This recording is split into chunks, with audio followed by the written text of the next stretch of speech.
Enzo Recto, kalaban ang katiwalian at kasinungalingan, kakampi sa katotohanan at kabutihan. Thank you, Mr. Chair. Mr. Chair, my question, I would like to address my question to Yusek Cabral. Thank you, ma'am. Ma'am,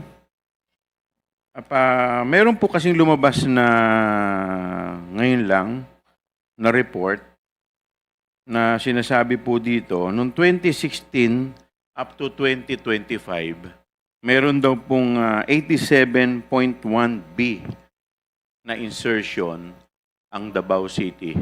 Pwede po ba pakikumpirma po ninyo to?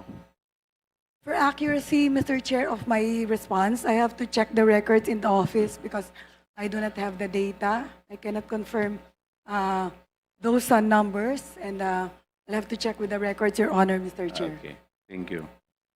Now, dito po sa 2016 to 2025, 48.4B noong pong taong 2019 to 2021. That is 60% of the 81.1B na infra project for that period. Pwede po ba paki-confirm po ito? Again, Your Honor, Mr. Chair, I have to check the records to be Okay, accurate. ito pong may lumabas po dito sa Politico. DPWH confirms 51B allocation to Paulo Duterte's district in last 3 years of Rodi's term. Ito po ba totoo? May I know the date?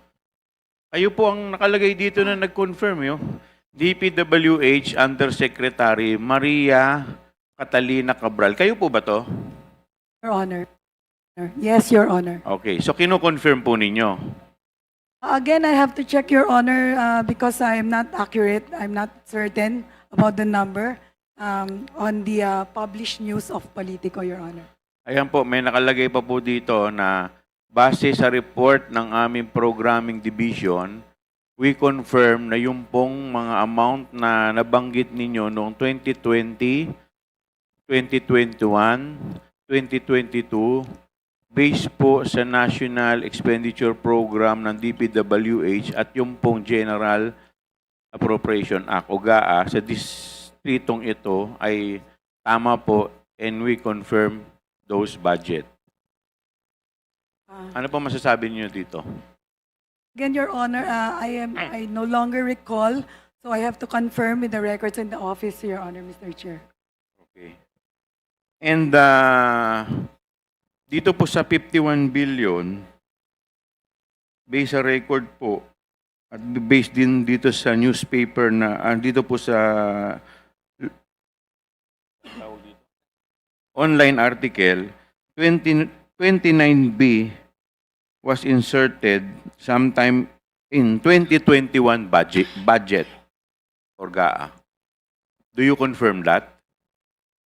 Again, Your Honor, I have no records on hand. I have to confirm with the planning service, Your Honor.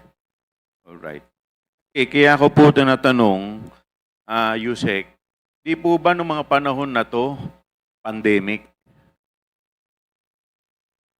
2020 po yata yung pandemic. 2020 to 2021 yata, Your Honor. And yet, meron pa pong flood control na ganito kalaki. Di po ba ng mga taon na yun, parang umutang pa po tayo, yung bansa natin, kung hindi po ako nagkakamali? I have no knowledge, Para po Your sa Honor. mga medical kit, sa lahat po ng mga, kasi pandemic po nun eh. I have no knowledge of the Kasi pangungutang po. kung ganito po kalaki to, bakit pa po tayo ng utang? Di sana ito na lang po ay ginamit na lang natin para po sana hindi na po tayo ng utang. Sige, okay. Sandali na po, Chairman Joel. I will confront you with the quote in the news report. Kasi kanina po yung sinasabi na hindi nyo maalala. Ipapaalala ko sa inyo. This is the Politico article. DPWH Undersecretary Maria Catalina Cabral confirmed the report circulating on social media in a television interview. base sa report ng aming programming division, we confirm na yun pong mga amounts na nabanggit ninyo noong 2020, 2021, 2022, base po sa National Expenditure Program, NEP, ng DPWH at yun pong General Appropriations Act, GAA, sa distritong ito ay tama po and we confirm those budget. So, naalala niyo na po ba, Undersecretary Cabral? I guess I barely remember, Your Honor. I think there was an interview that time. No, it's just a question of a yes or a no. Do you Yeah. remember it or no? Because it's Yes, Your it's an Honor. actual quote. Okay. Yes, Your Honor. Kung ano. Yes, what? Yes. Yes, you remember or yes, you don't remember? I don't remember No, I am exactly. confronting you with the actual quote. Ah. So the only question there is, do you remember stating that quote or you do not remember stating that quote? I remember, Your Honor. You remember stating that quote. And if you remember stating that quote, do you confirm the information in that quote? That I That you confirm those amounts if na that's- nabanggit, excuse me, let me finish, amounts na nabanggit ninyo noong 2020, 2021, 2022. Base po sa NEP ng DPWH at yun pong GAA sa distritong ito. Therefore, the distrito po of Congressman Paulo Duterte ay tama po and we confirm those budget. yes, Your Honor. All right, thank you. Ms. Manchua, please proceed. Mr. Chair, just one question to Mr. Diskaya, please. No, do you have more questions to Undersecretary Cabral? Kay Diskaya lang. Thank you for your response, Undersecretary Cabral. Bunyog, bunyog, halikan na kasama ka.